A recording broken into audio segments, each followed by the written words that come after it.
वो nRT/V से निकाला जाता है। अगर आपको याद हो तो किसी भी वेपर्स या गैस का जो प्रेशर है वो PV is equal to nRT से डिफाइन किया जाता है। तो जो प्रेशर है वो देख के लगता है कि sir it is link with temperature.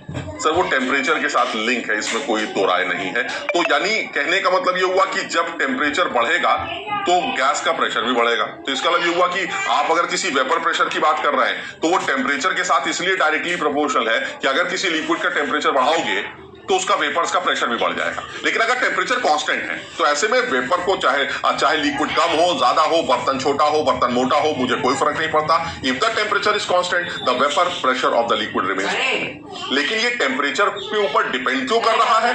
क्योंकि सर टेम्परेचर को चेंज करने से वेपर्स और बढ़ती हैं। यानी अगर आप टेम्परेचर बढ़ाएंगे तो लिक्विड और इवापोरेट करेगा। अगर लिक्विड और इवापोरेट करेगा तो पक्का है कि वेपर प्रेशर भी इंक्रीज करेगा।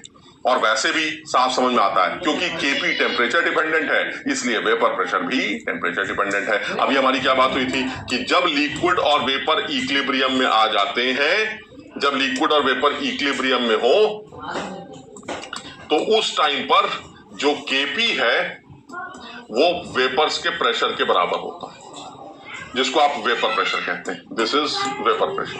क्लियर? तो इसका मतलब ये हुआ कि सर क्योंकि Kp टेम्परेचर डिपेंडेंट है, सिंस Kp इस टेम्परेचर में कई बार लिख रहा हूं इस बात को, इज टेम्परेचर डिपेंडेंट, तो Vp is also temperature dependent.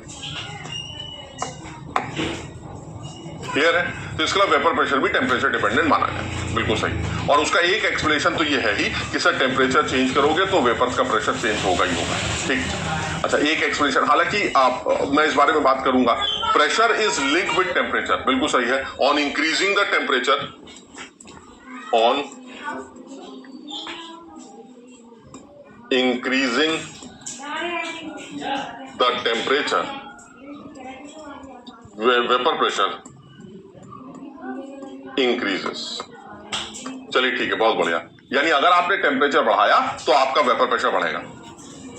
सब क्लियर है? क्योंकि सर टेम्परेचर बढ़ाने से Kp की वैल्यू बढ़ेगी और अगर Kp बढ़ेगा तो वेपर प्रेशर भी बढ़ेगा। चलिए ठीक है, मान लेते हैं आपकी बात। ठीक।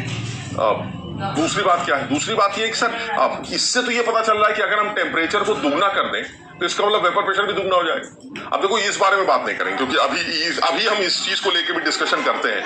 लेकिन एक चीज क्लियर है, टेम्परेचर के चेंज करने से वेपर प्रेशर पर असर पड़ेगा और देख के लग रहा है टेम्परेचर बढ़ाने से वेपर प्रेशर बढ़ना चाहिए। ठीक, बिल्कुल सही। एक और एक्सप्लेनेशन के बारे में सोचते हैं। दूसरा जो एक्सप्लेनेशन है वो थोड़ा सा और टेक्निकल एक्सप्लेनेशन है। यानी अगर मैं सेकंड एक्सप्लेनेशन की बात करूं तो जो सेकंड एक्सप्लेनेशन है हमारा वो ये कहता है कि देखिए ऐसा है